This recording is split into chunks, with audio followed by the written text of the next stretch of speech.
Are we on? Yes. Good morning. Anna, are you here? I don't see you and I can't hear you. There she is. There you are. No, can't hear I you. think you're muted. It wasn't letting me come on video or unmute for a second there, so hi. Wow. Well, I'm glad it did. Welcome. We're missing a couple folks we thought would be here. That's not unexpected this time of the legislative session, I don't think. Jonathan, the executive director, is here, Josh Tardy, and Matlack, who is a coastal representative. Yes, You probably know that. yeah, from the Mid-Coast area. And I'm Commission Member Dennis Marble. And this is second and selfishly, I hope, the final meeting of this work group to make recommendations that the full commission would take into consideration before it would go anywhere else. So Jonathan, would you sort of just bring us up to speed with where we are and what we're considering this morning? Sure. Well, a lot of our focus has been on the 24-hour reports, which are filed by all of our different filing groups in the last 13 days before the election if they receive large contributions or make large expenditures. And we've also been looking at the independent expenditure reports, which are a different reporting requirement. And that's sort of highlighted in the first chart on the memo, what the differences are. So the independent expense reports are most often filed by PACs and parties. So the PACs and the parties have to worry about both sets of reports, but the candidates only need to worry about the 24-hour reports, which are on the right-hand column. So just picking up where we left off at our last meeting, there seemed to be a general consensus with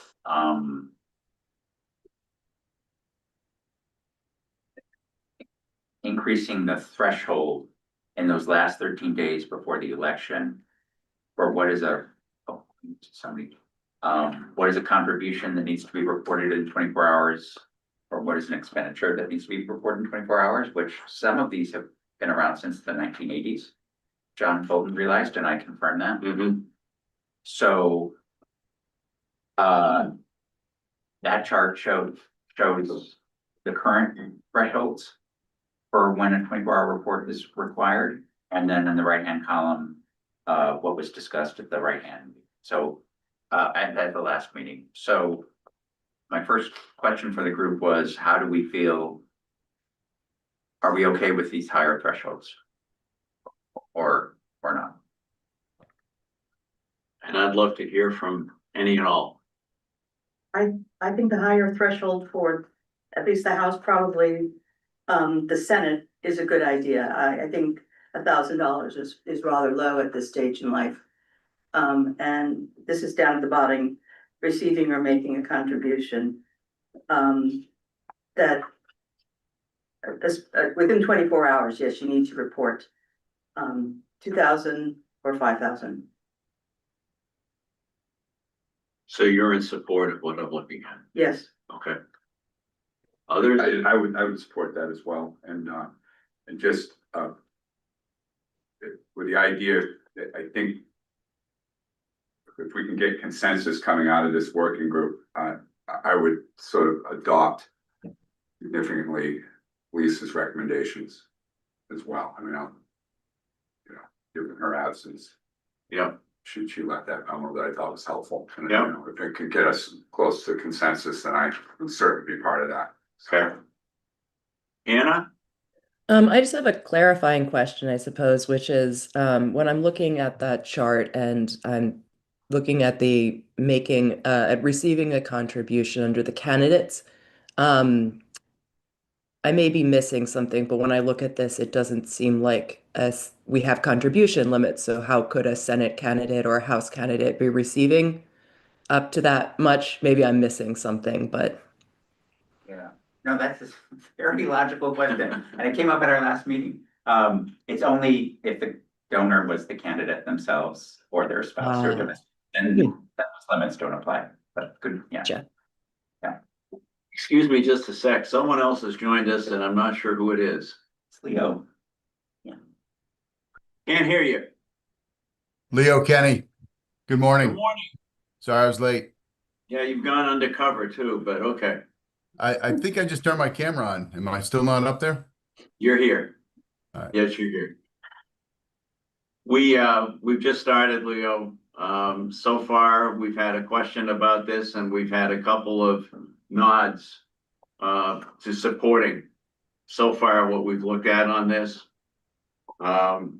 Do you have the email or the memo to work with? I do. Yeah, I got that yesterday. Yep. Okay. I think I'm in line. Okay. So, can you pick it up from here? Yeah, absolutely. Well, yeah, I mean, I just want to know Anna wasn't here for our last meeting, so. With that clarification, the increases make sense, and generally, I think this approach is making sense. Certainly in the conversations that I've had with my colleagues, a lot of the reasons for these laws that, came out of things like matching fund system and where there was a need to have that very fast disclosure at the last days of the campaign. And with that, sort of the reason for some of this is no longer reality. So it certainly makes sense to make the adjustments. And I think that, yeah, the framework that's been proposed makes sense to me. Okay. Okay, great. So why don't we turn to page 2? And while I'm thinking of it, since Josh mentioned Lisa's comments, we do have some paper copies here of Lisa's comments. Maybe we'll pass that around within the room. Because she expressed some preferences by email on Tuesday when she realized she couldn't make it today. Anna and Leo, did you see that email from her? I Yes, I think it was yesterday or Tuesday, late. We also can summarize it. I mean, it's, Okay, Yeah, Lisa Prozinski. yes. I have that. Yeah. so the next topic was, how quickly should 24-hour reports be filed? And again, these are the ones that all of our different filers file in the last 13 days before the election, if they receive larger contributions or make larger expenditures. And so at our last meeting, there's sort of some sense we ought to give our filers a little bit more breathing room to file these accelerated reports. And we started out talking about maybe moving from 24 hours to 2 calendar days. And then I think it might have been Representative Himes who was saying as a candidate, he finds it helpful to know in the last week what the other side is doing. So his proposal was maybe stick with 24 hours beginning on the 6th day before the election. So, and that's something that Lisa signed on to in her email. So I just wanted to see how the group felt about that. Yeah, so as I indicated, if I may be, I would personally be in favor of moving it to 48 hours or 2 days, but to get consensus and recognize the Representative Himes issue, I think I can support a 24-hour reporting period in the final 6 days. Anna or Ann or Leo? I see heads nodding, but I'd love to hear. Yeah, I think that's a reasonable compromise. There's certainly, the value of rapid disclosure is real, but we can we can adjust to what is going to be more feasible for candidates for sure. And like I said, a lot of these came from the idea of matching funds for clean elections where there would be an extra reason for the rapid disclosure, and without that, 2 days seems sufficient for that first period. And excuse me, I'm dealing with a cold, so I'm a little froggy and possibly also not at my sharpest. You're doing very well, thank you. Leo? I'd lean more towards 48 hours, I guess, and just taking a step back to say this is so you can track what your opponent's doing doesn't really feel like justification to me, but I kind of feel like I look at it like everything probably differently.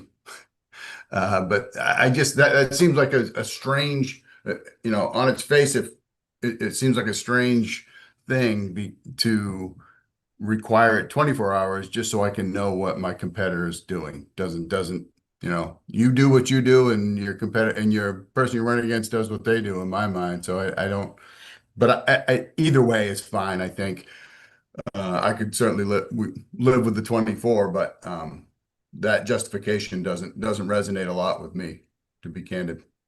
Right now, just to reflect the basics, you and Josh are in agreement. You could both live with 24 the last 6 days, but you'd prefer 48. And, I'd like the 24 hours, okay, that was pretty clear. yes. Well, I actually feel the same as Leo for exactly the reasons that Leo articulated. Right. But Josh is right that, we consent, it's good to get a consensus, so. I favor the 2 days because I feel like it would be simpler across the board if these things were for the entire 13-day period. It was a 2-day report. I just think that's simpler for our filers to understand. Rather than it's like a 2-day report and then a 1-day report and what do we call it? And, but that's sort of my personal perspective as the administrator, trying to teach people what these are all about, so. I can go either way. Just, yeah.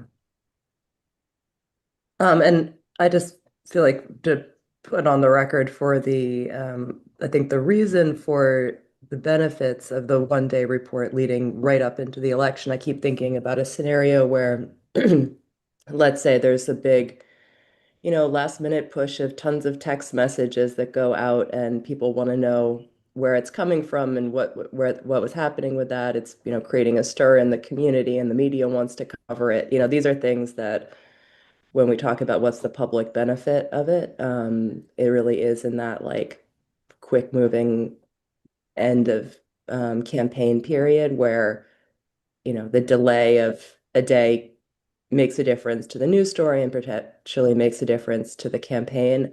I think these are marginal cases. So again, I'm not hugely bothered about whether it's 24 or 48, but I'm just going to say I do think that there is a public interest reason for the disclosure as well as for the benefit of the candidates. For what it's worth, in the work I've done on the commission in terms of compliance, it's been my general experience that candidates have had trouble or their teams have had trouble complying around things like 24 hours. And I honestly can't think of an example, even anecdotally, where it was very clear that one side or the other made a big move in that if it hadn't been disclosed in 24 hours, made a difference in terms of the perception of a campaign. So I would, part of me wants to just keep it simple, and I'm thinking of the staff here as well as the candidates, and keep it 48 hours. But that said, I'll sit back and hear where we land, because we seem a little divided on it, but not. I could go to 48 hours too. I'm not hard and fast about 24. It just seemed like an appropriate time toward the end of the campaign. Yeah. But the logistics of it, looks like it should be more along the lines of 48 hours. Okay.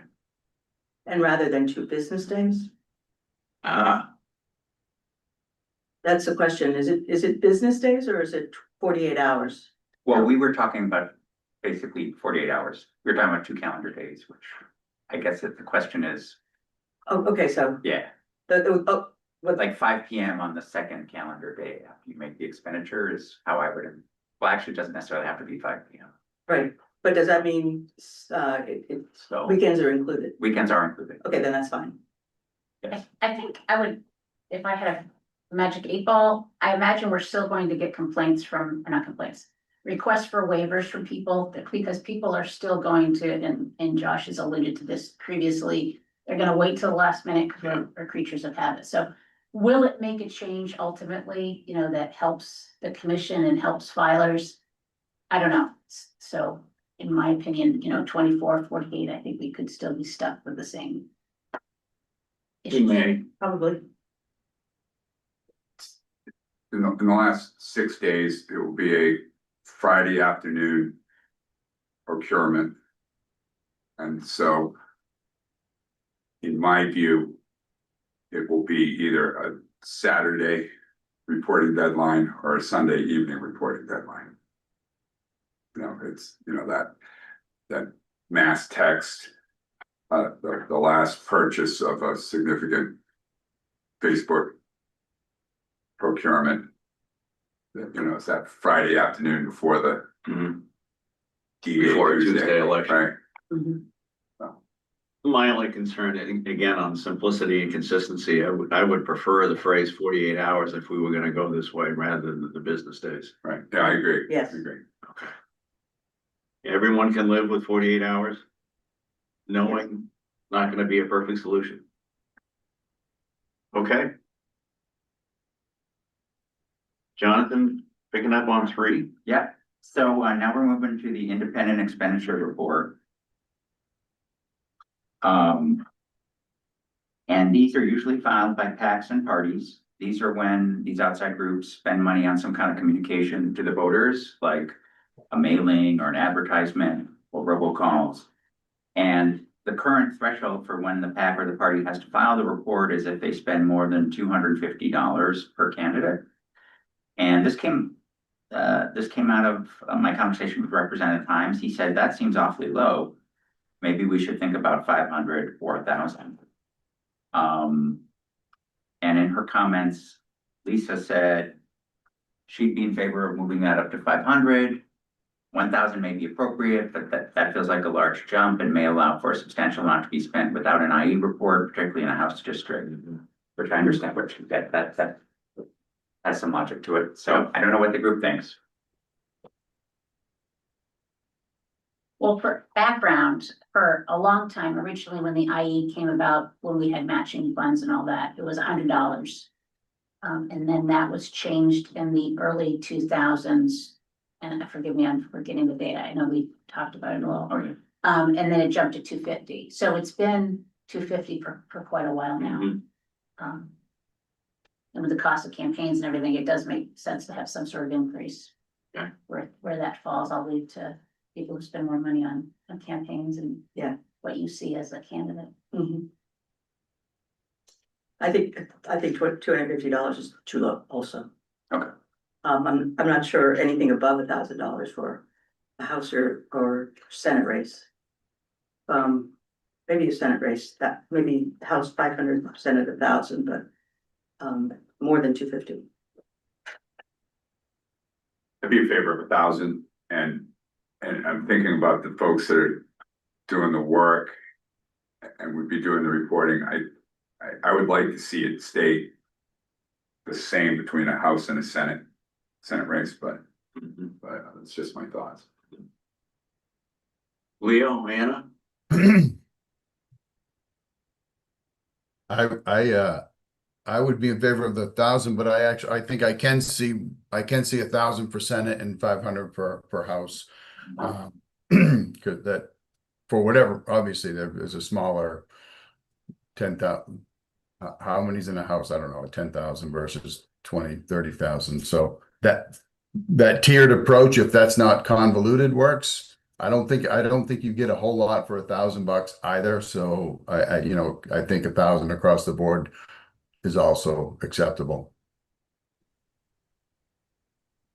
Thinking about what actually makes it clear, and this is something I'm curious about everyone's ideas on, but so many things are tiered that whether having some things be tiered and other things not be tiered might in fact be more confusing than have it be standard that you expect something to be different for the House versus the Senate. I'm curious if you think that. That kind of thinking makes sense to me. I don't know what it does to commission staff or candidates, though. I'm sorry, say again, Anna? If I hear Anna right, she's saying there's logic behind the idea of 500 for House and 1,000 for Senate. Is that correct, Anna? Yeah, that's correct. I was saying that since we're used to House and Senate having different limits and thresholds and amounts for all of the different across each of the different issues, that having it be tiered here might in fact be more consistent than having it be one thing across both here when it's tiered in other places. I'm really, but that's an open question for those who work across both spaces, whether it would feel, if the goal here is partly to have consistency across as many of the different roles as possible. I think there is a difference between a House campaign and a Senate campaign. Mhm. And it is appreciably higher in a Senate campaign. Just by dint of the having so many more towns and so forth. So I think that if it's not if it's not a burden on staff, then I think that the tiered 500, 1,000 might be a way to go. It's I not a burden. concur. Sorry, you agree, Leo? Sorry. I agree, yeah. Yeah, I don't think it's a burden on us. I think it's possibly, it's like, I agree with that, consistency is good, and so it's like, which consistency do we? It's Yeah. easier for the filers. Is it easier What's the to, contribution limit for a house, for a traditionally funded House candidate? is it 475 or was that last? That was the Year. last. So I think it might be 500. All right, and what about for state senate, is it the same? Same, yeah. So I mean, we can go either way. So where are we at? I think it's a little easier for the PACs and parties if you had the same thing across the board, but I think they can adjust to anything. I mean, if we do, and if we did do tiers, then we'd also have to suggest something for governor, which we could either come up with now, or you could let staff take a stab at this after the meeting, whatever you want to do. I kind of like, I agree with the logic and the tiering, but there's an Occam's razor thing to some of this too, where simple helps everybody. I'll just throw that out there. I think it comes back to what Josh said initially. He was in favor of 1,000 for both. He's multitasking. I know. I was trying to find out the contribution. What? Right. I could go with $1,000 also. I'm totally fine with that. I do agree with Anna's logic but I don't think it's probably not gonna mess anybody up to the detriment, I guess. So, I mean, I think simple's good. Kiss, right? Keep it simple.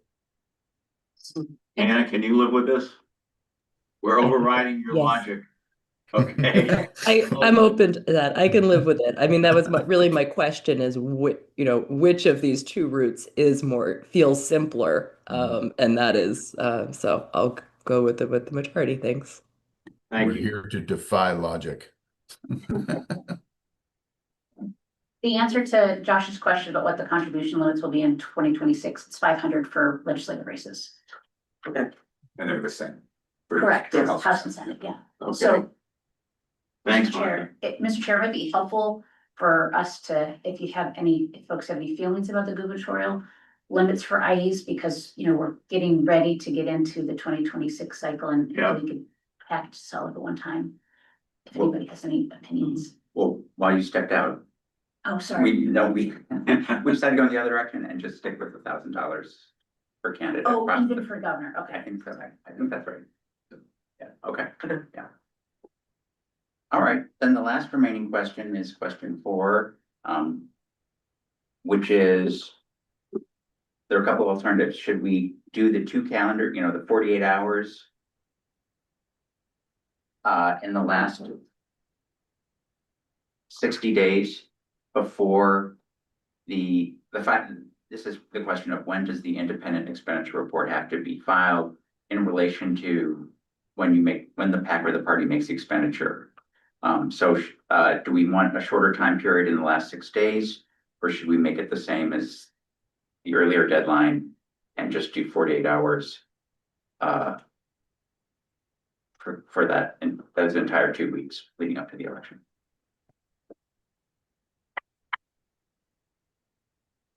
Maybe I'm confused. I thought we talked about this. Did we not? Well, we do, my personal feeling is it should be the same as it's just simplest for our filers. if we make it the same as the 24-hour report, we just move, this is how I feel, So but everything would be 48. yeah. Okay. Yeah. Oh, Okay. oh, sorry, this is for independent, not, Yes. Yeah. Right. okay, sorry, I missed that distinction. I agree with that. Yeah, I agree with that as well. Okay, Other voices? No, I think that's fine. Keeping the 48 hours rather than people questioning which is which. Okay.